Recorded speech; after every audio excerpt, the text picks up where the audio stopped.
Hello viewers, welcome to my channel Sharma class APCM. आज हम लोग क्लास 12th एनसीईआरटी मैथ्स में डिटर्मिनेंट यानी कि सारणी के मिसलेनियस एक्सरसाइज अर्थात विविध प्रश्नावली के क्वेश्चन नंबर 9 और उसके आगे के क्वेश्चंस का सॉल्यूशन सिंपल प्रोसेस से हल करते हुए देखेंगे। चलिए देखते हैं क्वेश्चन नंबर 9 जो आपके सामने है। क्वेश्चन नंबर 9 में कह रहा है इवेलुएट दिस डिटर्मिनेंट। तो इस डिटर्मिनेंट को सॉल्व करने के लिए हम लेट कर लेते हैं delta equal to this determinant, जैसा कि आपको दिखाई दे रहा है। जहां तक इसको सॉल्व करने की बात है, R1 plus R2 plus R3 से भी इस क्वेश्चन को सॉल्व किया जा सकता था, क्योंकि इन तीनों को जोड़ोगे तो 2x प्लस 2y मिलेगा, इन तीनों को जोड़ोगे तो 2x प्लस 2y मिलेगा, इन तीनों को जोड़ोगे तो 2x प्लस 2y मिलेगा, एक जैसा मिल रहा। अगर हम C1 tends to C1 plus C2 plus C3 कर लें तो भी हमें वही चीज़ मिलेगा, x और x 2x मिल जाएगा, y 2y मिल जाएगा। इन तीनों को जोड़ोगे तो वही हमने किया, कोई एक अप्लाई तो करना ही है। ऐसे में हम C1 को ले रहे हैं, C1 लाइन चेंज करेंगे, C1 tends to C1 plus C2 plus C3 करने जा रहे हैं। C1 plus C2 plus C3 इस जगह पर नोट होगा, C1 plus C2 plus C3 इस नोट के पॉइंट पर नोट होगा, और C1 plus C2 plus C3 इस जगह पर नोट होगा। तो हम एक चीज कॉमन बात देखते हैं, इन तीनों को जोड़ेंगे तो 2x प्लस 2y मिल रहा है, इन तीनों को जोड़ोगे तो 2x प्लस 2y मिलेगा, इन तीनों को जोड़ोगे तो 2x प्लस 2y मिलेगा। तो हमने C1 के जगह पर C1 plus C2 plus C3 apply कर दे रहे हैं, और इस तरह से यहाँ पर दिखाई पड़ा 2x प्लस 2y में 2 कॉमन करते हुए हमने लिख लिया, और C2 लाइन और C3 line as it is इसको हमने नोट कर लिया। अब हमने यहाँ पर लिख दिया है using R1 tends to R1 minus R2 and R2 tends to R2 minus R3। तो R1 के जगह पर इस जगह पर R1 माइनस R2 कर देंगे, और इस जगह पर R2 की जगह पर R2 माइनस R3 करेंगे। तो इन दोनों जगहों पर 0 हो जाएगा, और इनको माइनस करते हुए लिखेंगे तो हमें मिलेगा, देखिए इतना माइनस इतना, ये 0 दिखाई दे रहा है यहाँ पर आपको। फिर से y माइनस ब्रैकेट में x प्लस वाई कमन करके काटोगे तो y से y कैंसिल होगा और माइनस x बच जाएगा, ये माइनस x लिख दिए हैं। यहाँ पर देखिए x प्लस वाई में से इस x को माइनस करोगे तो ये आपको y मिल गया, देखिए ध्यान से। इसी प्रकार से इसमें से इसमें माइनस करेंगे तो ये 0 मिला, x plus Y minus x करेंगे, x कैंसिल होगा, ये y आपको दिखाई दे रहा है, और इसमें से इसमें माइनस करेंगे तो x माइनस ये y मिलेगा। ठीक, इतना तो समझ में आ गई बात। अब एक काम करेंगे, इस लाइन को और इस लाइन को देखिए, यहाँ पर 2x प्लस वाई मिला, तो हमने यहाँ पर लिख दिया 2x प्लस वाई, और 1 2 3 4 एलिमेंट को सॉल्व करना है। डिटर्मिनेंट प्रोसेस से सॉल्व करेंगे तो इसका इसमें देखिए मल्टीप्लाई कर लिए, माइनस एक्स स्क्वायर लिखा हुआ है, और इसका इसमें मल्टीप्लाई कर लिए तो प्लस एक्स वाई लिख दिए हैं, और इसको साइन चेंज करते हुए माइनस वाई स्क्वायर लिख दिए। अब इसमें से हम क्या करेंगे, माइनस इसमें से पूरी तरह से कॉमन कर लेंगे। तो ये देखिए यहाँ पर माइनस कॉमन हो गया, 2x प्लस वाई भी लिख लिए, इनटू भी लिख लिए, साइन चेंज करते हुए हम लिख दिए हैं x square minus x y plus y square. इस प्रकार से फार्मूला होता है x plus y into x square minus x y plus y square equal to x y plus y cube. इस प्रकार से आपको रिजल्ट मिल गया, इस -2 के साथ में 2 into x cube plus y cube, यही आपका आंसर है। अब आप देखिए क्वेश्चन नंबर 10 जो आपके सामने है, इवेलुएट दिस डिटर्मिनेंट। तो ऐसे में हम लेट कर लेते हैं डेल्टा इक्वल टू ये दिस डिटर्मिनेंट, जैसा कि आपको दिखाई दे रहा है। ऐसे में हम क्या करेंगे, 1 2 3 इन तीनों जगहों पर 1 होने के कारण हम क्या करेंगे, R1 tends to R1 minus R2 करेंगे, और R2 tends to R2 minus R3 करेंगे। क्या कहा हमने, R1 tends to R1 minus R2 करेंगे, और R2 tends to R2 minus R3 करेंगे। तो R1 लाइन और R2 लाइन चेंज होगा, और R3 लाइन चेंज नहीं होगा। ऐसे में हम क्या करेंगे, R3 line as it is इसको नोट कर लें, यहाँ पर 1 मिल गया, यहाँ पर x मिल गया, और यहाँ पर x प्लस y मिल गया।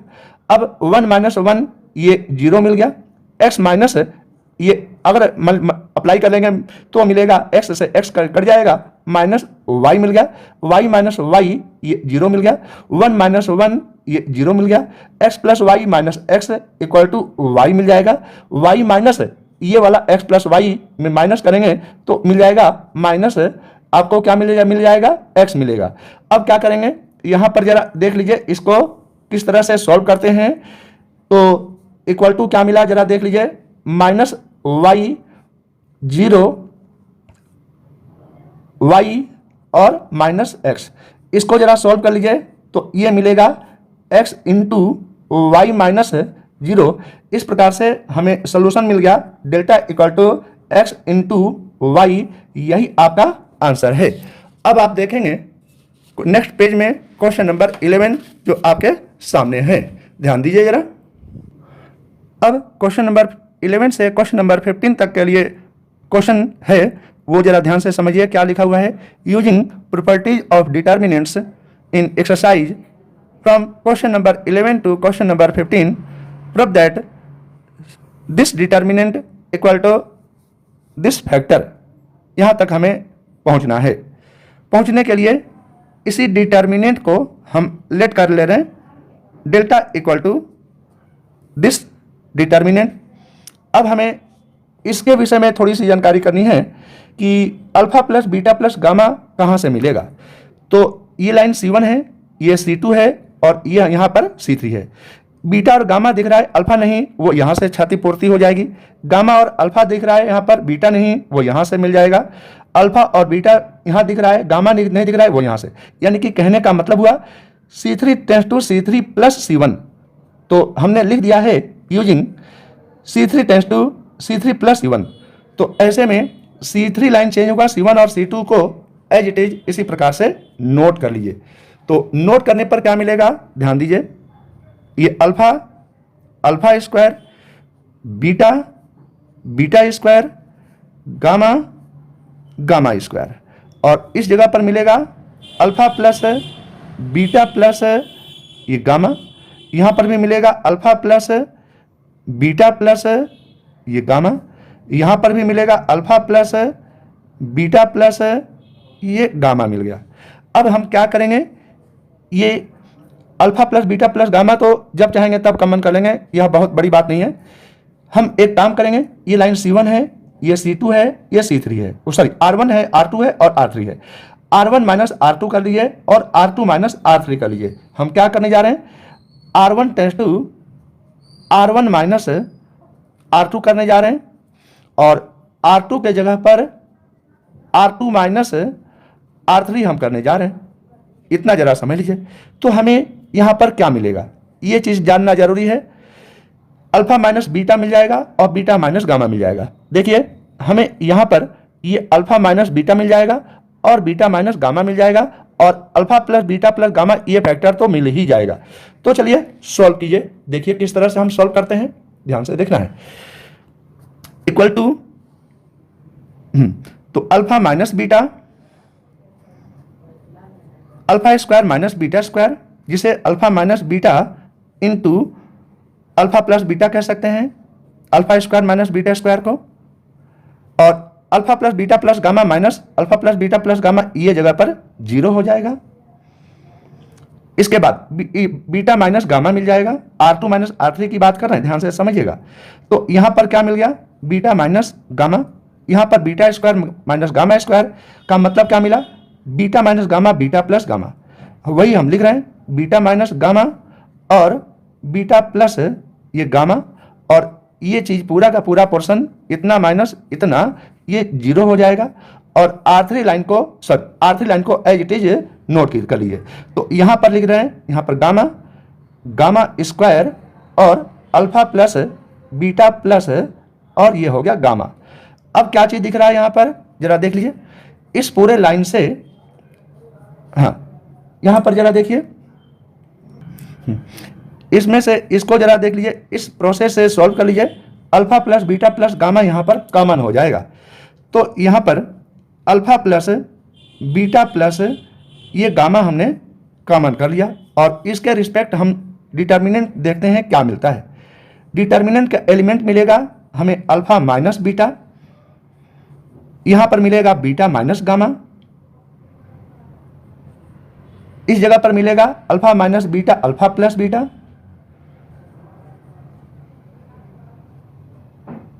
इस जगह पर मिलेगा beta minus gamma beta plus gamma.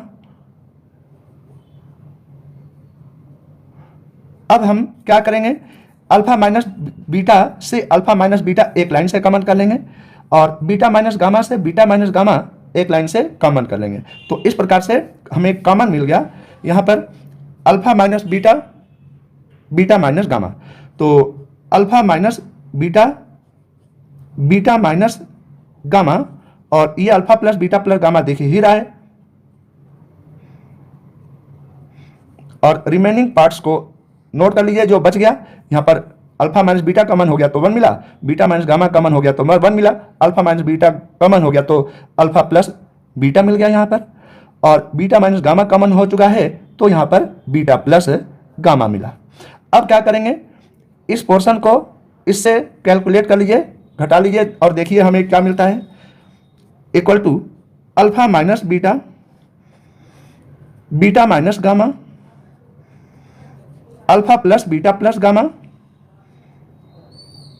Capital bracket, इस ब्रैकेट में लिख लीजिए बीटा प्लस गामा माइनस इधर से कैलकुलेट कर लीजिए अल्फा प्लस बीटा और कैपिटल ब्रैकेट क्लोज कर लीजिए, बीटा से बीटा कैंसिल कर लीजिए और ये गामा माइनस अल्फा मिला हमें।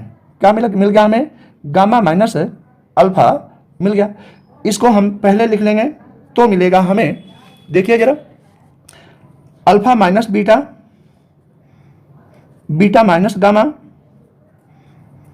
गामा माइनस ये वाला अल्फा और फिर मिला हमें alpha plus beta plus gamma, और यही आंसर मिल गया। अब आप नेक्स्ट पेज में देखिए क्वेश्चन नंबर 12 जो आपके सामने है। क्वेश्चन नंबर 12 में प्रूव करना है this determinant equal to this factor, जिसमें ये लिखा हुआ है 1 plus p x y z into x minus y y minus z z minus x, ये हमें यहाँ पर फाइंड आउट करना है। तो इस डिटर्मिनेंट को लेट कर ले रहे हैं delta equal to this determinant. अब डिटर्मिनेंट के एडिशन प्रॉपर्टी को अप्लाई करेंगे, यहाँ पर 1 समझ लीजिए, इसको 2 और इसको 3 समझ लीजिए, फिर से और इसको पहले डिटर्मिनेंट में लिख लेंगे, फिर से इस लाइन को नोट करना है, फिर से इस लाइन को नोट करना है और इस लाइन को नोट करना है, ये दूसरे डिटर्मिनेंट में पहुंच जाएगा। यानी कि इस एक डिटर्मिनेंट को 2 डिटर्मिनेंट में कन्वर्ट करना है। तो लिखिए x y z x y z, यहां पर भी मिला एक्स वाई और जेड। दूसरे लाइन में लिख लीजिए x square y square z square x square y square z square, और ये 3 और ये 3 देखिए, पहले डिटर्मिनेंट में इसको नोट कर लीजिए 1 1 और 1, और इस वाले में नोट कर लीजिए p x q p y q और पी जेड क्यू। अब यहां पर इसको एज इट इज इसी प्रकार से नोट कर लीजिए, इसमें कोई परिवर्तन न करें, तो हमें मिलेगा एक्स एक्स स्क्वायर ये 1 y y square 1 z z square 1, और इसके विषय में जरा समझ लीजिए पी एक्स वाई जेड कैसे कॉमन हो रहा है। इस पूरे लाइन से एक पूरे लाइन से पी को कॉमन कर सकते हैं, तो ये पी कॉमन हो जाएगा और डिटर्मिनेंट को एज इट इज आप नोट कर लेंगे।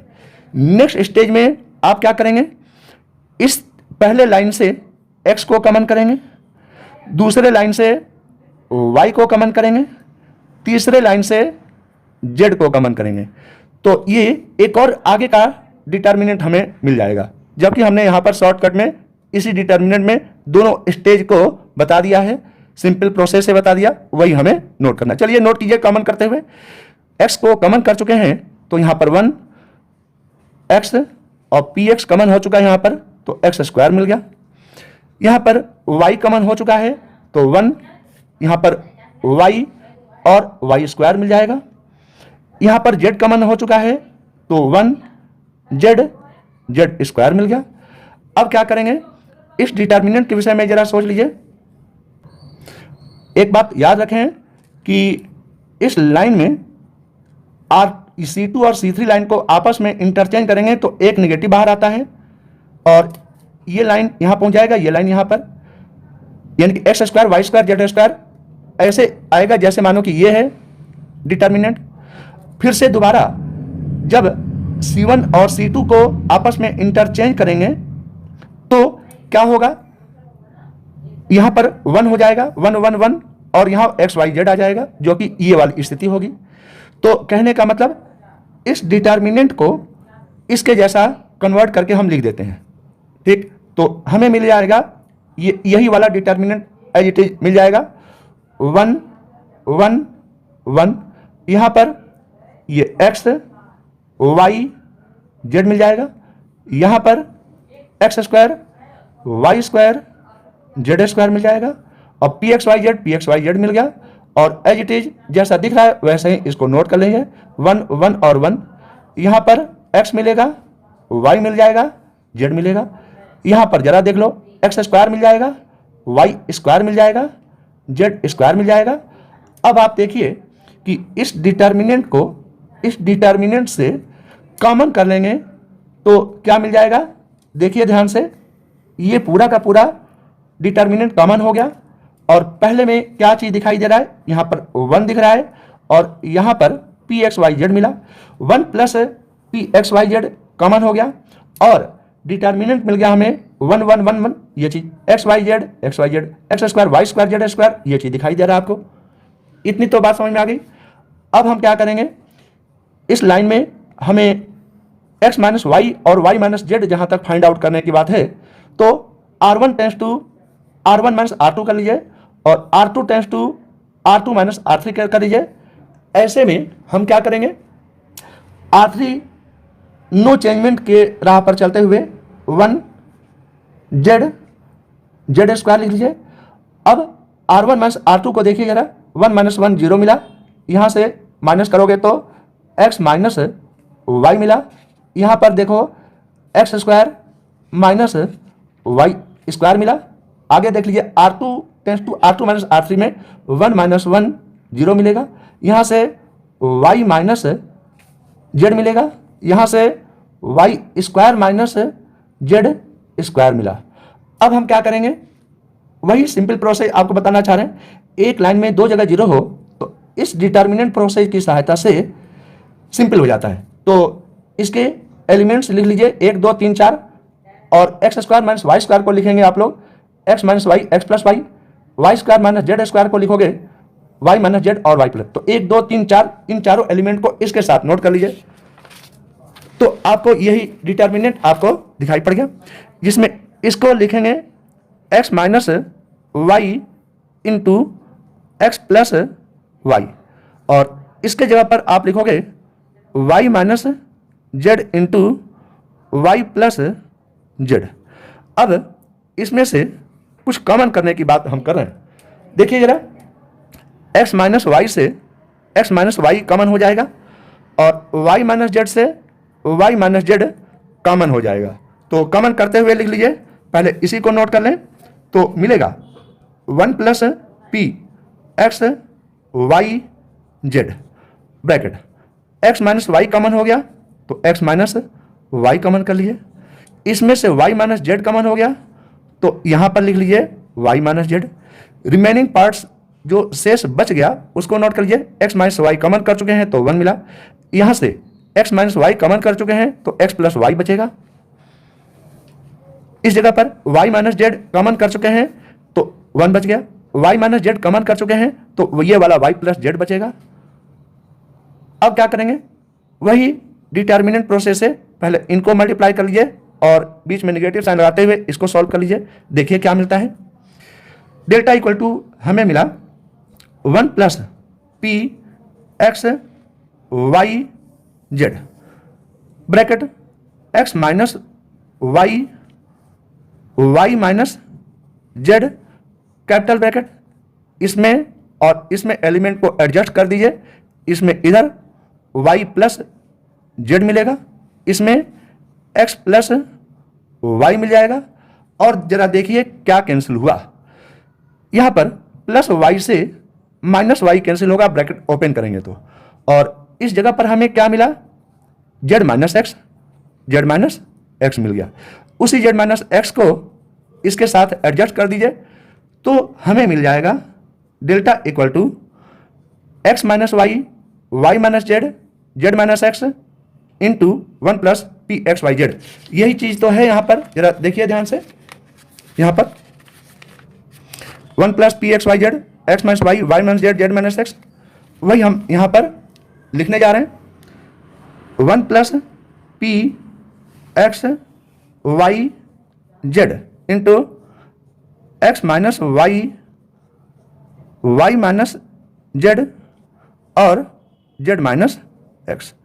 यही आंसर हमें प्रूफ करना था, हैंस प्रूफ हम लिख सकते हैं क्योंकि सिद्ध हो गया है, प्रूफ हो गया है।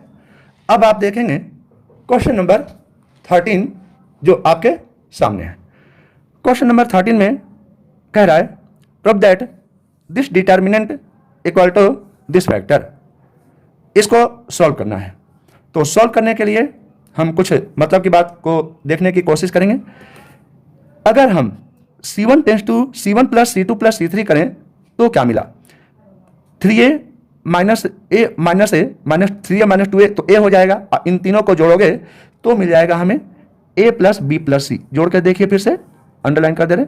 इसी प्रकार से इन तीनों को आपस में ऐड करोगे तो फिर से हमें मिल गया x a plus b plus c, और इसको भी जोड़ोगे तो फिर से हमें मिल जाएगा a प्लस बी प्लस सी। तो इस डेल्टा को हमें यहां तक पहुंचाना था, तो लेट कर ले रहे हैं यहां पर delta equal to this determinant, यहां पर एज इट इज इसको नोट कर लिए हैं और वही जो प्रोसेस आपको बता रहे थे वही लिख दिए हैं using C1 tends to C1 plus C2 plus C3। तो इन तीनों को जोड़ोगे तो हमें यहां पर मिला a प्लस बी प्लस सी। इन तीनों को जोड़ोगे तो मिलेगा फिर से a प्लस बी प्लस सी। इन तीनों को जोड़ोगे तो फिर से मिल जाएगा a प्लस बी प्लस सी। अब इसके बाद में as it is C2 line और C3 लाइन को नोट कर लीजिए। तो यहां पर क्या मिला, देखिए यहां पर माइनस a प्लस बी, वही लिख दे रहे हैं माइनस a प्लस बी और माइनस a प्लस सी, ये वाला। अब इनको नोट कर लीजिए, तो इस जगह पर हम लिख दे रहे हैं 3b और यहां पर मिलेगा माइनस बी प्लस सी। इनको भी नोट करना है तीसरे लाइन में, तो मिल जाएगा माइनस सी प्लस बी और यहां पर मिल जाएगा 3c। अब क्या करेंगे, R2 और R3 लाइन को चेंज करना है। कैसे, R2 tends to R2 minus R1 और R3 tends to R3 minus R1। क्या कहना चाह रहे हैं, ये R1 लाइन है, ये R2 लाइन है और ये R3 लाइन है। तो R2 माइनस R1 और R3 माइनस R1 के द्वारा क्वेश्चन को सॉल्व करना चाहते हैं। तो R1 line as it is इसको नोट कर लें जैसा कि दिख रहा है, a plus b plus c और यहाँ पर minus a plus b note हो गया और यहाँ पर minus a plus c note हो गया। अब इतना माइनस इतना माइनस इतना जीरो मिल जाएगा, इतना माइनस इतना करेंगे तो 3b माइनस बी 2b हो जाएगा। अब देखो इतना माइनस इतना को सॉल्व करोगे तो मिलेगा 2b प्लस a, ये 2b प्लस a मिल जाएगा और फिर से इतना माइनस इतना को सॉल्व करोगे तो इतना माइनस इतना, देखिए ध्यान से क्या मिलता है हमें, ये a माइनस b मिल गया। इसी प्रकार से R3 tends to R3 minus R1 देखोगे तो इसमें से इसको घटा लीजिए, 0 मिल जाएगा और इसके बाद में इसमें से यानी इसमें से इसको घटाएंगे तो मिल जाएगा a माइनस सी और इसके बाद में इसमें से इसको घटाएंगे तो मिल जाएगा 2c प्लस a। अब इसके बाद में बहुत टेक्निक बड़ा अच्छा हम अपनाते हैं। एक लाइन में 2 जगह 0 हो तो इस तरह से लिख करके और इस a प्लस बी प्लस सी को बाहर निकाल करके और 1 2 3 4 चारों एलिमेंट को एक डिटर्मिनेंट में रख दीजिए जिससे क्वेश्चन सिंपल हो सके। देखिए ध्यान से हम क्या करते हैं, delta equal to a plus b plus c और चारों एलिमेंट डिटर्मिनेंट के हिसाब से नोट करने जा रहे हैं जो बच गया था। 2b plus a minus b, a minus c, 2c plus a, ये लिख दिए। अब इसके बाद में इसको इसके साथ मल्टीप्लाई कर लीजिए और इसके बाद में इसको इसके साथ मल्टीप्लाई कर लीजिए तो हमें जो मिलना होगा वो मिल जाएगा, आंसर भी आ जाएगा। तो a plus b plus c capital bracket, हाँ 2b plus a into 2c plus a minus a minus c into a minus b. अब इसका कैलकुलेशन करना है हमें, delta equal to a plus b plus c capital bracket है 2 2 जा 4bc plus 2ab, इसका इसमें प्लस इसका इसमें 2ac प्लस a स्क्वायर, ये मिल गया हमें। माइनस में लिख रहे हैं हम यहाँ पर, माइनस में फिर से दोबारा लिखना है तो इसका इसमें a का स्क्वायर, इसका इसमें माइनस ab, इसका इसमें माइनस ac और माइनस माइनस प्लस bc और कैपिटल ब्रैकेट क्लोज कर दें। तो अब आप ध्यान से देखिए तो हमें क्या मिलता है, delta equal to a plus b plus c, फिर से ब्रैकेट में देखिए ध्यान से 2ab minus ab, 2ab minus ab, ये मिल जाएगा हमें ab प्लस ये देखिए यहाँ पर bc मिल जाएगा। ठीक, अब इसके बाद में जहाँ तक ca की बात है वो ca भी मिल जाएगा और जहाँ तक कटने पिटने की बात है उसको देख ली, माइनस a स्क्वायर से प्लस a स्क्वायर कैंसिल हुआ और इसके बाद में रिमेनिंग पार्ट्स आपको आसानी से दिखाई पड़ेंगे। ध्यान से देखिए तो यही आपको आंसर मिल जाएगा। Hence proved. एक बात यहां पर जरूर ध्यान दीजिए, 4bc और ये माइनस में bc, तो यहां पर मिलेगा 3bc जो कि 3 कॉमन करके देखें। अब यहां पर देखिए 2ab और माइनस में एक और माइनस मिलकर के प्लस ab हो जाएगा 3ab, तो ये फिर से 3 कॉमन हो गया ab वाले में, bc और ab तो दिखाई पड़ गया। और जहां तक ca की बात है या ac की बात है, ये 2ac और ब्रैकेट में माइनस मिल करके प्लस कर देगा ac, 3ac या 3ca मिल गया तो यहां से भी 3 कॉमन हो गया। तो इस प्रकार 3 कॉमन करते हुए आंसर आ रहा है। ध्यान से देखिए क्वेश्चन नंबर 14 में हमें प्रूव करना है दिस डिटर्मिनेंट इक्वल टू 1। यहां तक प्रूव करने के लिए हम लेट कर ले रहे हैं this determinant equal to delta, delta equal to as it is जैसा है वैसा हमने नोट कर लिए। अब क्या करेंगे, ध्यान से देखना है, ये पूरा लाइन R1 है, ये R2 है, ये R3 है, तो हम जो लिखे हैं उस पर जरा विचार करिए। R1 लाइन चेंज हम नहीं करेंगे, सबसे सिंपल स्टेप है, तो 1 प्लस P और 1 प्लस P प्लस ये Q आपको दिखाई दे रहा है। अब इसके बाद में R2 लाइन को R2 माइनस 2R1 से सॉल्व करेंगे, R2 माइनस 2R1, तो इसमें पहले 2 मल्टीप्लाई करके देखिए क्या मिलता है, ये 2 मिल जाएगा, इसमें 2 मल्टीप्लाई कर लीजिए तो 2 प्लस ये 2p मिल जाएगा, इसमें 2 मल्टीप्लाई करके देखिए 2 प्लस ये 2p प्लस ये 2q मिल गया। अब जरा इसको सब्ट्रैक्ट करके देखिए, R2 tends to R2 minus 2R1, तो 2 माइनस 2 ये 0 मिलेगा। अब देखिए 3 माइनस 2 ये 1 मिलेगा, और 3 माइनस 2 1, और 2p माइनस 2p 0 लिखने की जरूरत नहीं है। 4 माइनस 2 यहाँ पर ये 2 मिल जाएगा, और 3p minus 2p plus p मिल जाएगा। और फिर से यहाँ पर देखिए 2q माइनस 2q 0 लिखने की जरूरत नहीं है।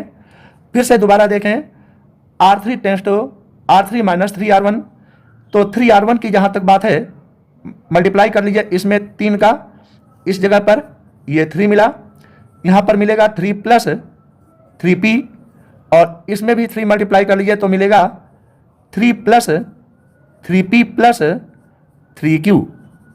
जरा इसको सब्ट्रैक्ट करके देखिए, 3 माइनस ये 3 कितना होगा, 0 मिला।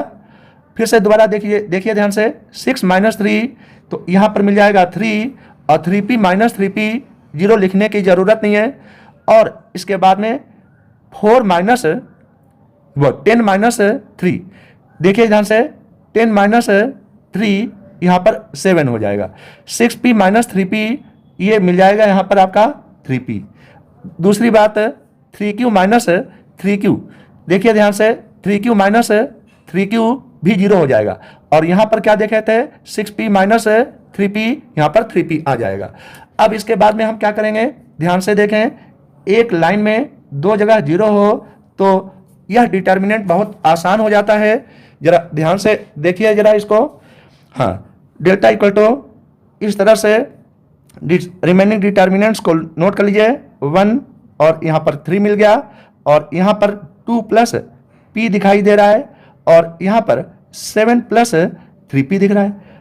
अब क्या करोगे, इसको सोल्व कर लो, इसका इसमें मल्टीप्लाई कर लो तो मिलेगा 7 प्लस 3p ब्रैकेट में, माइनस में जरा देख लो क्या मिल गया, इसका इसमें मल्टीप्लाई कर लीजिए, 3 2 जा 6 प्लस 3p। अब इसमें जरा देख लीजिए कि क्या कैंसिल हुआ, 3p से 3p कैंसिल हुआ, और यहाँ पर देखिए 7 माइनस 6 ये डिटर्मिनेंट इक्वल टू 1 सॉल्व हो गया, हेंस प्रूव्ड। यही हमें क्वेश्चन नंबर 14 में सॉल्व करना था। दोबारा देख लीजिए इस पूरे पोर्शन को, बस यहाँ पर टेक्निक हमने इस्तेमाल कर लिया, R2 tends to R2 minus 2R1, और सब्ट्रैक्ट करेंगे तो ये यहाँ पर 0 मिल जा रहा है, और R3 tends to R3 minus 3R1 करेंगे, यहाँ पर 3 मिल जाएगा, 3 माइनस 3 0 लिख दिए हैं, और इस तरह से डिटर्मिनेंट को आसानी से सॉल्व कर लिए हैं, तो 1 आंसर मिल गया। यही क्वेश्चन नंबर 14 है। अब आप देखिए नेक्स्ट क्वेश्चन नंबर 15 जो आपके सामने है। Here we have to prove that this determinant value equal to 0 हमें सॉल्व करना है। सॉल्व करने के लिए इस डिटर्मिनेंट को हमने लेट कर लिए डेल्टा इक्वल टू, और डेल्टा इक्वल टू 0 हम सॉल्व कर लेंगे। तो एज इट इज जैसा एलिमेंट दिखाई दे रहा है उस एलिमेंट को नोट कर लीजिए, क्योंकि ऊपर वाला तो क्वेश्चन था, हमें 0 प्रूफ करना है। इसका LHS वैल्यू हमने अटेंड कर लिए।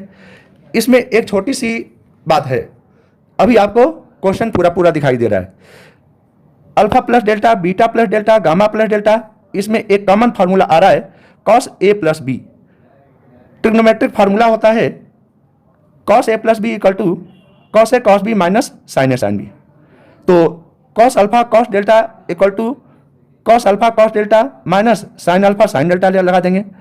cos बीटा प्लस डेल्टा का फार्मूला लगाएंगे cos beta cos delta minus sin beta sin delta, और cos गामा प्लस डेल्टा का फार्मूला अप्लाई करेंगे cos gamma cos delta minus sin gamma sin delta.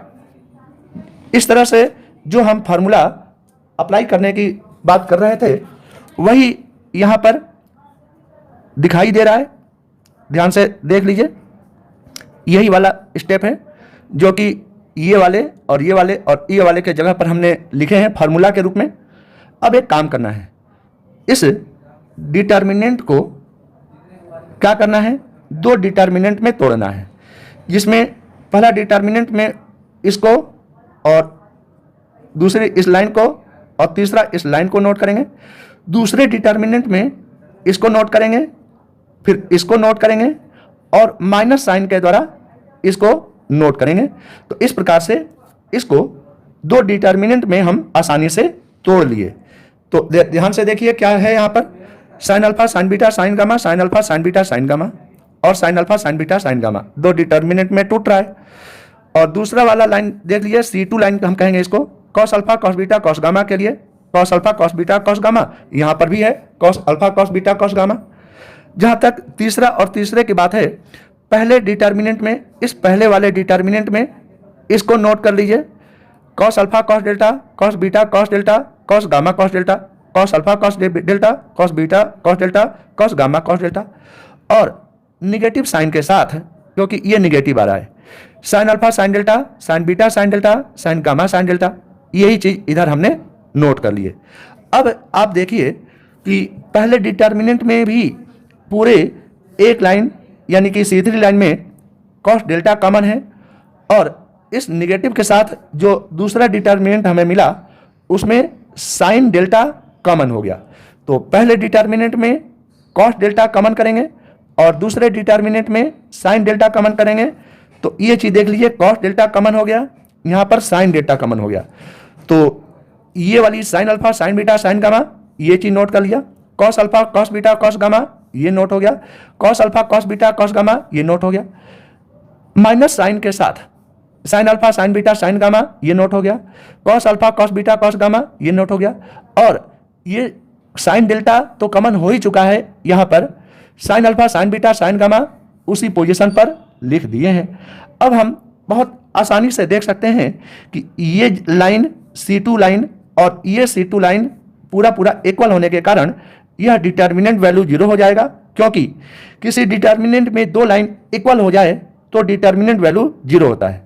इसी प्रकार यह नेगेटिव साइन के साथ साइन डेल्टा तो लिख ही दिए, यहाँ पर जरा देखिए sign alpha sine beta sine gamma, यहाँ पर भी sign alpha sine beta sine gamma है। दो लाइन यानी कि ये लाइन पूरा और ये पूरा लाइन इक्वल है, यानी कि C1 line equal to C3 line common हो गया, वह इक्वल हो गया, जिसके वजह से डिटर्मिनेंट 0 हो गया।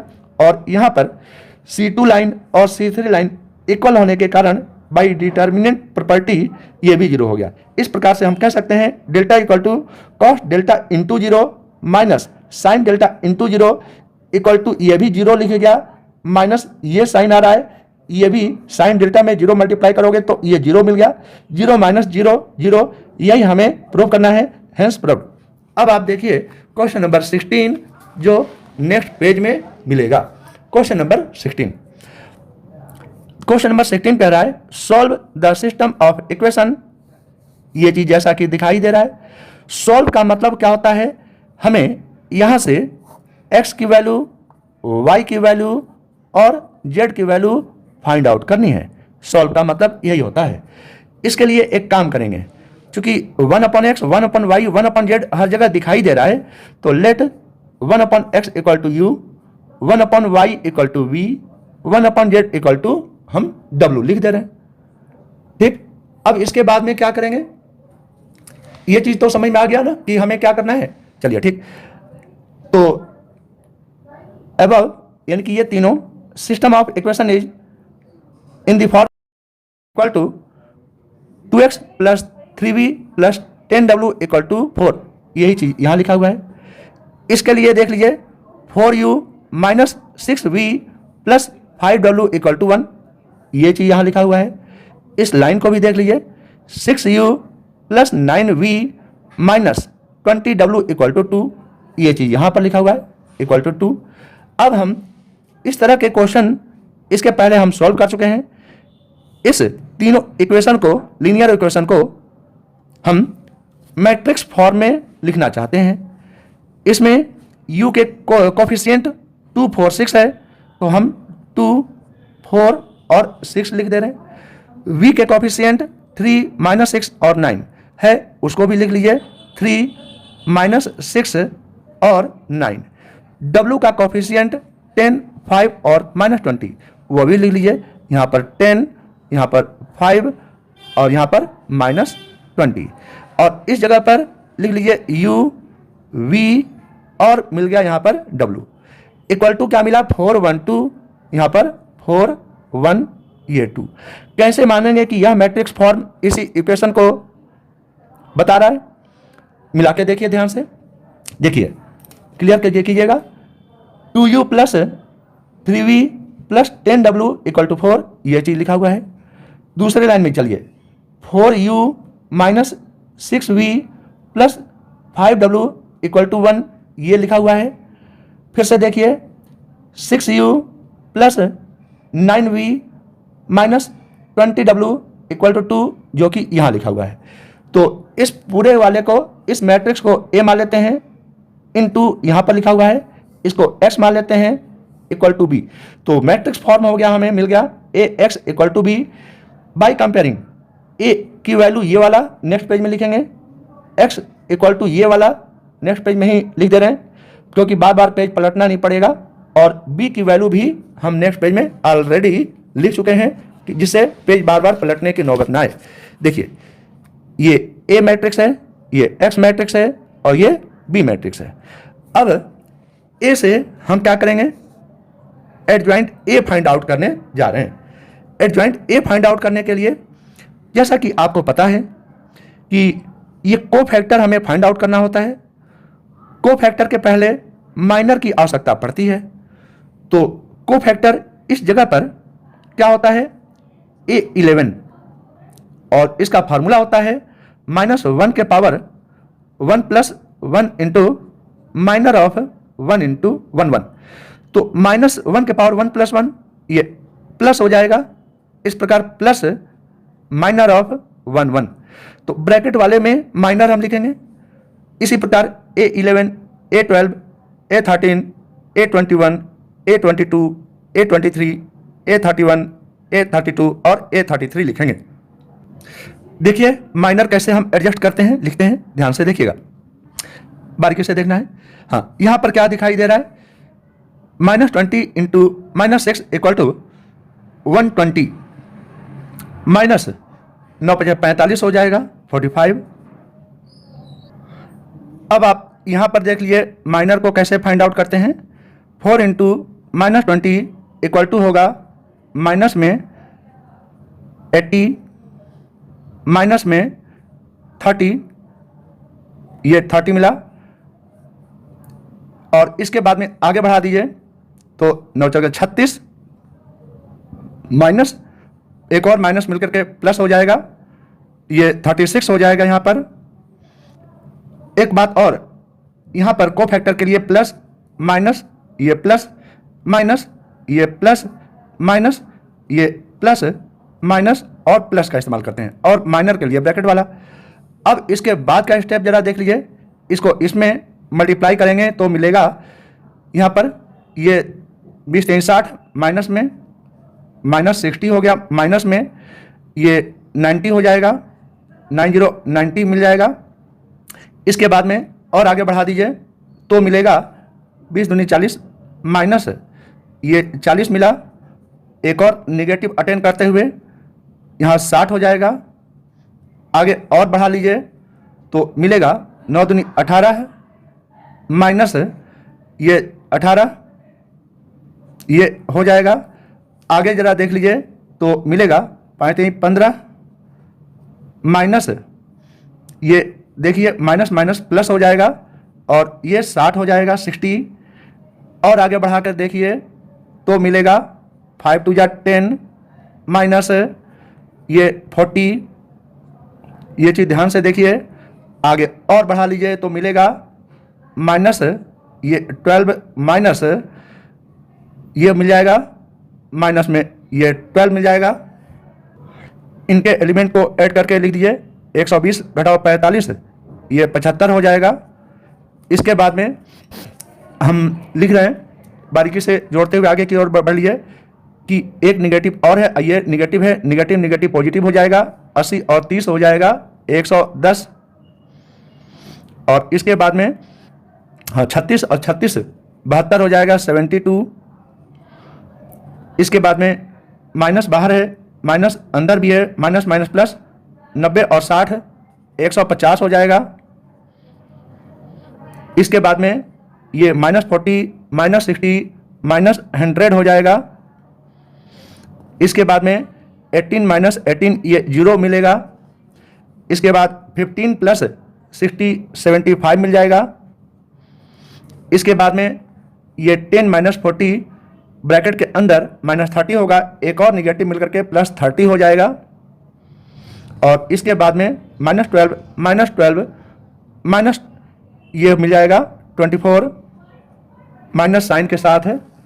अब हम क्या करेंगे, चूंकि इसके ट्रांसपोज करने की बात है, क्योंकि एडजॉइंट ए में हम कोफैक्टर लिख लेते हैं, इसके बाद ट्रांसपोज करते हैं। चूंकि इसी के सेम टू सेम एलिमेंट यहाँ लिखे हुए हैं, तो इसका भी तो ट्रांसपोज अभी करना ही करना है, अभी तो ट्रांसपोज किए नहीं है।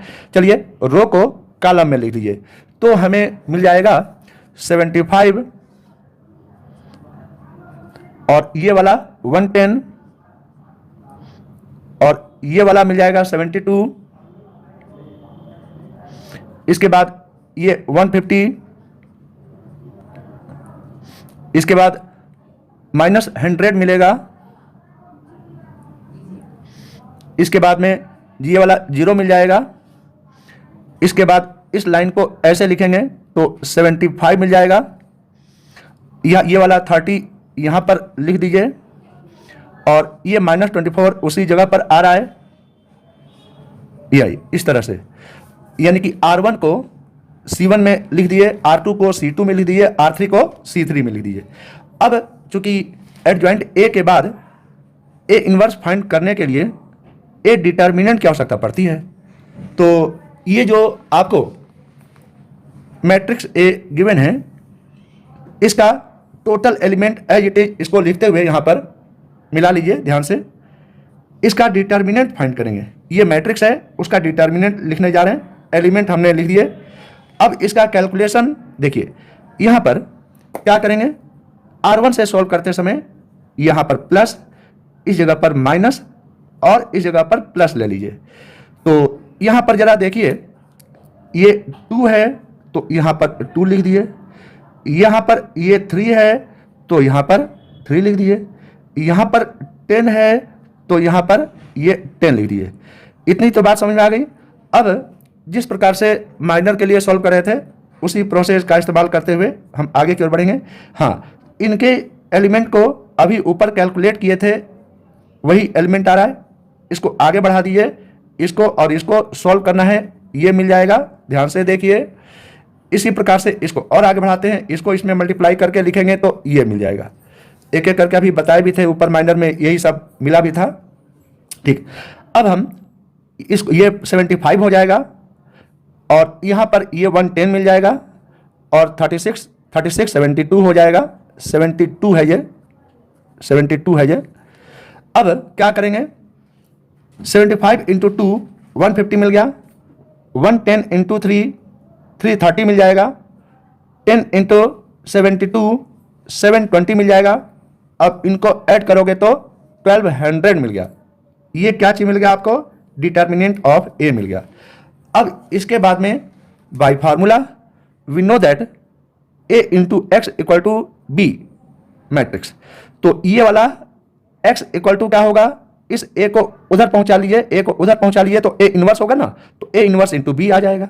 x = a इनवर्स b, वही चीज यहां पर लिखा हुआ है। यहां पर x = फिर से देख लीजिए, a इनवर्स का फार्मूला होता है, क्या होता है formula, 1 determinant of a × adjoint A, ये वाला × b, put the value of a determinant and adjoint a and b। In this equation we have capital X के जगह पर एलिमेंट क्या है यहाँ पर, u v w, और डिटर्मिनेंट a की वैल्यू हम फाइंड कर चुके हैं। ध्यान से देखिए, 1200, तो ये 1200 लिख दिए हम यहाँ पर, इनटू एडजॉइंट ए की जहाँ तक बात है, जरा ध्यान से देखिए, एडजॉइंट ए हम कहाँ पर फाइंड किए हैं, ये चीज है आपका एडजॉइंट ए।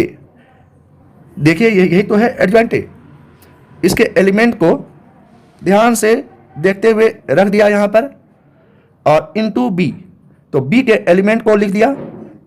बी का एलिमेंट कहाँ पर है, जरा ध्यान से देख लीजिए, ऊपर हम जब ये लाइन लिख रहे थे तो बताए थे कि नेक्स्ट पेज में ए, एक्स और बी लिख दे रहे हैं, क्योंकि बार बार पेज पलटना नहीं पड़ेगा। ये 4, 1 और 2 यही है बी मैट्रिक्स फॉर्म में। देखिए यहाँ पर 4, 1, 2 बी है, वही बी हम वैल्यू यहाँ पर पुट कर चुके हैं 4, 1, 2। अब क्या करेंगे, इस लाइन के साथ एक एक एलिमेंट को मल्टीप्लाई करके ऐड करके यहाँ लिख दिया, इस लाइन को इससे कैलकुलेट करके ये लिख दिया, इस लाइन से इसको कैलकुलेट करके ये लिख दिया। एक लाइन जरा देख लीजिए, 75 इंटू 4 300 मिलेगा, 150 इंटू 1 150 मिल जाएगा, 75 इंटू 2 150 मिल गया, यानी ये लाइन इससे कैलकुलेट हो गया, ये लाइन मिल गया।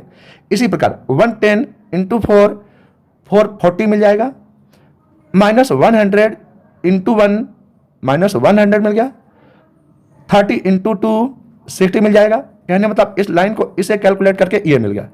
इसी प्रकार इसको इससे सॉल्व करेंगे, 72 इंटू 4 288 मिल जाएगा, 0 इंटू 1 0 मिल गया, माइनस 24 इंटू 2 माइनस 48, यानी इसको इसके साथ कैलकुलेट किए तो ये मिला।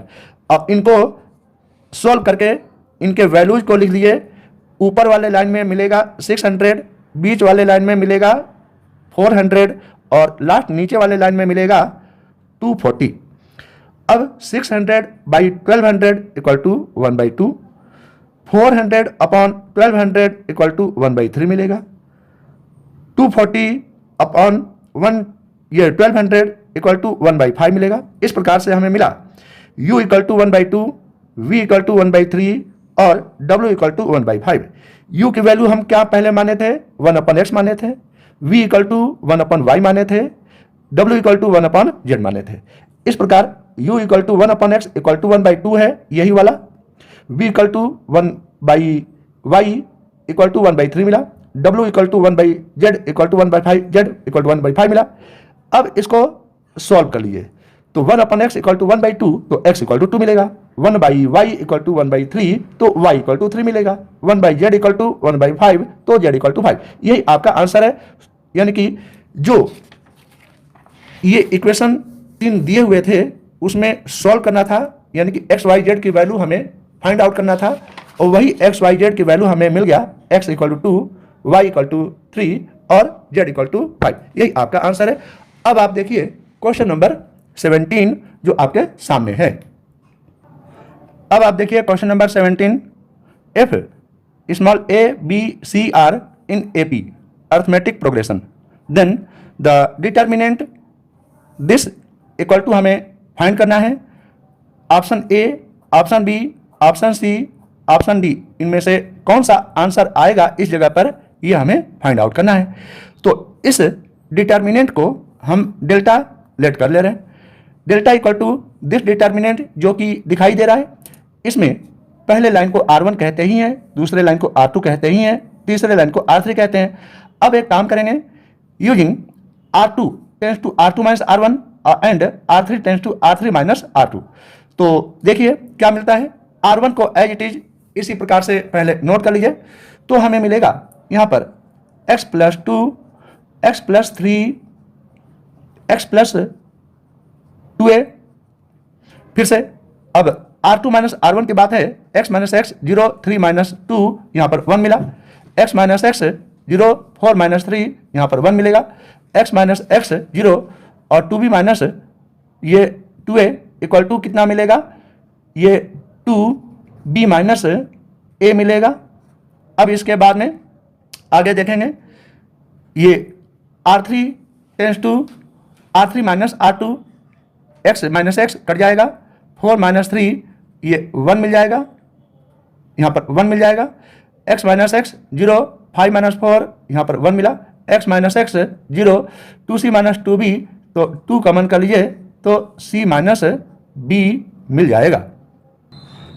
अब इसके बाद में हम क्या करेंगे, यहाँ पर आपको कंडीशन पता होना चाहिए कि if a b c are in AP then condition of AP is b minus a equal to c minus b equal to difference d को हम लेट कर ले रहे हैं। तो जहाँ पर b माइनस a मिलेगा वहाँ पर d लिखेंगे।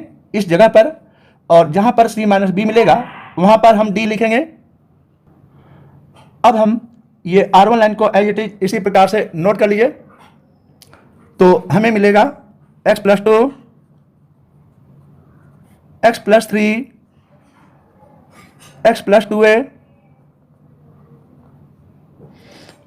और 1 1 1 1 और 2d 2d, क्योंकि डिफरेंस d इक्वल टू होता है b minus a equal to c minus b, तो इसके जगह पर भी d लिख देंगे, इसके जगह पर भी d लिख देंगे, क्योंकि AP का यही कंडीशन है। अब इसके बाद में हम क्या करेंगे, using R3 tends to R3 minus R2, यानी कि केवल R3 लाइन को हम चेंज करेंगे, इस लाइन को चेंज करेंगे। ये लाइन होता है R3 माइनस R2 चेंज करेंगे। R1 और R2 एज इट इज इसको नोट कर लें। तो मिलेगा x plus 2, x plus 3, x plus 2a और 1 1 2d और फिर से 1 माइनस 1 जीरो मिला है यहाँ पर, 1 माइनस 1 फिर से जीरो मिल गया, 2d माइनस 2d ये जीरो मिला। जैसा कि आपको पता है कि किसी डिटर्मिनेंट में अगर ये एक लाइन पूरी तरह से जीरो मिल जाए तो डिटर्मिनेंट वैल्यू जीरो हो जाता है। आपको इस बात की पहले से जानकारी है। इस प्रकार से हम कह सकते हैं hence A part is right answer, क्योंकि ए पार्ट में यह आंसर जीरो दिया हुआ है और वही जीरो आंसर आया है। हेंस प्रोड। अब आप देखिए क्वेश्चन नंबर 18 जो आपके सामने है। Question number 18 is if x, y, z are non zero real number then the inverse of the matrix A equal to this, equal to ये क्या होगा, A part, B part, C part और D part में। ध्यान से देखिए जरा, A, B, C और D पार्ट में कौन सा सही होगा ये हमें फाइंड आउट करना है। यहाँ पर A क्या है, non zero real number x y z है यहाँ पर, और A का हमें इनवर्स फाइंड करना है, इनवर्स मैट्रिक्स। तो चलिए ए को एज इट इज इसको नोट कर लेते हैं, ए को एज इट इज इसको नोट कर लेते हैं। ए मैट्रिक्स नोट करने के बाद में इसका डिटर्मिनेंट नोट कर लीजिए। ए का डिटर्मिनेंट कैसे नोट करेंगे जरा इसको भी देख लीजिए। यहाँ पर ये x दिख रहा है, इस तरह से x को छुपा लीजिए और yz माइनस जीरो, इस प्रकार से हमें मिला determinant of A equal to x y z. अब इसके बाद में हम जो ए गिवन है, मैट्रिक्स ए गिवन है, उसका एडजॉइंट ए फाइंड आउट करेंगे। एडजॉइंट ए फाइंड आउट करने के लिए हम को फैक्टर फाइंड आउट करेंगे। को फैक्टर फाइंड आउट करने के लिए हम प्लस माइनस ये प्लस माइनस ये प्लस माइनस ये प्लस का सहारा लेते हैं और ब्रैकेट के अंदर इस मैट्रिक्स का को फैक्टर लिखने की कोशिश करेंगे। जरा ध्यान से देखिए क्या चीज मिलता है। यहाँ पर देखिए वाई जेड माइनस जीरो, तो यहाँ पर मिल जाएगा वाई जेड। देखिए ध्यान से, ये वाई जेड मिला, माइनस जीरो लिखने की जरूरत नहीं है। यहाँ पर देखिए ये पूरी तरह से जीरो मिला। आगे बढ़ा करके देख लीजिए कि ये जगह जीरो मिला, इसको आगे बढ़ा कर देखिए ये जीरो मिला, इसको आगे बढ़ा करके देखिए जेड एक्स मिला, जेड एक्स आगे बढ़ा करके देखिए तो ये जीरो मिला, फिर से इसको आगे बढ़ा के देखिए तो ये जीरो मिला, इसको और आगे बढ़ा करके जरा देखिए जीरो मिल गया यहाँ पर, ध्यान से देखिए, और आगे बढ़ा कर देखिए एक्स वाई मिल गया, यहाँ पर एक्स वाई मिल गया। अब इसके बाद में यहाँ पर का वैल्यू एज इट इज इसको नोट कर लें। यहाँ पर मिल गया वाई जेड जीरो जीरो, यहाँ पर zero, z x zero zero zero, x y मिल गया। अब इसका ट्रांसपोज कर दीजिए तो इस रो को कॉलम में लिखना है, तो एज इट इज इसी प्रकार से हमें मिल जाएगा। तो वाई जेड जीरो जीरो मिलेगा, जीरो, जेड एक्स जीरो मिलेगा, जीरो जीरो, एक्स वाई मिल जाएगा। हाँ, अकॉर्डिंग टू गिवन क्वेश्चन हमें ए इनवर्स फाइंड आउट करना है। इसका फार्मूला होता है 1 upon determinant of A into adjoint A. Determinant of A की वैल्यू है एक्स वाई जेड और इंटू एडजॉइंट ए की। अब इसके बाद में y z upon x y z equal to y z से वाई जेड कट जाएगा, 1/x मिल जाएगा जिसे हम कहेंगे एक्स इनवर्स। और जीरो में जीरो, ये जितने भी जीरो दिखाई दे रहे हैं upon x y z equal to zero ही मिलेगा। इस प्रकार से ये आप आसानी से देख सकते हैं z x upon x y z 1/y जिसे हम वाई इनवर्स कहेंगे, x y upon x y z equal to 1/z equal to z inverse कहेंगे। यह पार्ट ये आपके क्वेश्चन नंबर 18 के ए पार्ट में दिया हुआ है। तो इस प्रकार से हम कह सकते हैं hence part A is right answer. आप देखें क्वेश्चन नंबर 19 जो आपके सामने है। क्वेश्चन नंबर 19 कह रहा है let matrix A is given where ये 0 less than equal to theta less than equal to 2 pi. ठीक, तो ये 0 है यहाँ पर, ध्यान रखिएगा 0 से 2 पाई के बीच में थीटा बिलोंग कर रहा है यहाँ पर। Then A part, B part, C part और डी पार्ट में कौन सा पार्ट सही है इसकी जानकारी हमें करनी है। ऑप्शनल क्वेश्चन है, तो इसको सॉल्व करने के लिए डिटर्मिनेंट ऑफ ए, क्योंकि ए से डिटर्मिनेंट ऑफ ए हमें फाइंड करना है। यहाँ पर ए मैट्रिक्स है, उसका डिटर्मिनेंट फाइंड करने के लिए ये जो मैट्रिक्स का प्रोसेस होता है कैपिटल ब्रैकेट में लिखना, उसको सीधी लाइन में कन्वर्ट कर दिए तो डिटर्मिनेंट ऑफ ए मिल गया। देखिए उसको सीधी लाइन में हमने लिख दिए, यह डिटर्मिनेंट ए में कन्वर्ट हो गया। और इसको हमें सिस्टमेटिक ढंग से सॉल्व करना है। सॉल्व करने के लिए चलिए हम इसको R1 से सॉल्व करते हैं। R1 से सॉल्व करने में हाँ, तो यहाँ पर डिटर्मिनेंट प्रोसेस में प्लस माइनस और प्लस का सहारा लेते हैं। +1 ये लिखा हुआ है, माइनस साइन थीटा, ये माइनस ये SIN साइन थीटा ले लिया हमने, और इस +1 को यहाँ पर +1 ले लिए, plus minus plus 1 sine theta और 1, यहाँ पर 1 और साइन थीटा और यहाँ पर 1 लेकर के हमें सॉल्व करना है। तो सॉल्व करने के लिए हम क्या करते हैं, इसको आगे बढ़ा लीजिए और सिंपल प्रोसेस अपना लीजिए। 1 × 1 यहाँ पर ये 1 हो गया और माइनस बीच में आता ही है, और minus sine square theta minus minus plus हो गया साइन स्क्वायर थीटा। आगे बढ़ा दीजिए तो यहाँ पर देखिए माइनस साइन थीटा लिखा हुआ है, इसको इसमें मल्टीप्लाई कर लिए, माइनस माइनस प्लस ये साइन थीटा हो गया। आगे बढ़ा दीजिए तो इसमें मल्टीप्लाई कर लीजिए sine square theta +1 sine square theta +1। अब यहाँ पर देखिए साइन थीटा से साइन थीटा कैंसिल आउट हो गया, यह वैल्यू बीच में 0 × हो जाएगा। अब कर लीजिए 1 + साइन स्क्वायर थीटा और 1 + साइन स्क्वायर थीटा, ध्यान से देखिए 2 बार आ गया, तो 2 × हमने लिख दिया 1 + साइन स्क्वायर थीटा। यहाँ पर क्वेश्चन गिवन है, देखिए थीटा बिलोंग्स टू 0 to 2 पाई, तो 0 से 2 पाई के बीच में हम इंटरवल ले लिए 0 π/2 पाई 3 π/2 और 2 पाई। ठीक, तो पहले नीचे वाले को अटेंड करके देखिए, थीटा = 0 पर साइन 0 होता है, साइन पाई भी 0 होता है, साइन 2 पाई भी 0 होता है। तो नीचे वाले एंगल जरा देखें, फॉर थीटा = 0 पाई एंड 2 पाई, इनमें किसी भी वैल्यू के लिए साइन थीटा या साइन स्क्वायर थीटा का वैल्यू 0 होता है।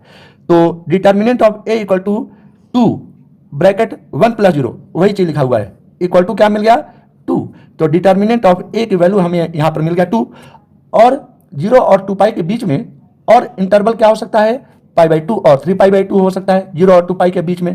तो π/2 और 3 π/2 के लिए जरा इसको देख लीजिए, साइन π/2 की वैल्यू 1 होता है और साइन 3 π/2 की वैल्यू -1 होता है, लेकिन साइन स्क्वायर π/2 की और साइन स्क्वायर 3 π/2 की वैल्यू स्क्वायर होने के कारण +1 हो गया।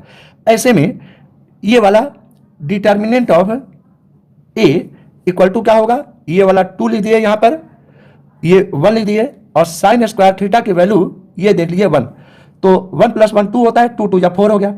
इस आधार पर हम क्या देखते हैं, ये देखिए 2 मिला और ये 4 मिला, इन दोनों के आधार पर हम कह सकते हैं कि part D is right answer because determinant of A belong to 2 4। तो 2 4 ये चीज 2 भी है 4 भी है और 2 और 4 के बीच में है। यहाँ पर सी क्यों नहीं है, क्योंकि determinant of A belongs to small bracket 2 4, यानी कि 2 नहीं है 4 नहीं है और 2 और 4 के बीच में, ऐसा नहीं है 2 और 4 भी है, 2 और 4 के बीच में भी अप्लाई हो रहा है। इस आधार पर हम कह सकते हैं यह आंसर सही है। एट लास्ट हम आपको बताना चाहते हैं कि यहाँ पर मैंने डिटर्मिनेंट यानी कि मैट्रिक्स के डिटर्मिनेंट यानी कि सारणी के मिसलेनियस एक्सरसाइज पर आधारित क्वेश्चन नंबर 9 से क्वेश्चन नंबर 19 तक के सॉल्यूशन को सिंपल प्रोसेस से बता दिया है। वीडियो को लाइक शेयर एंड सब्सक्राइब जरूर कीजिएगा। Thank you.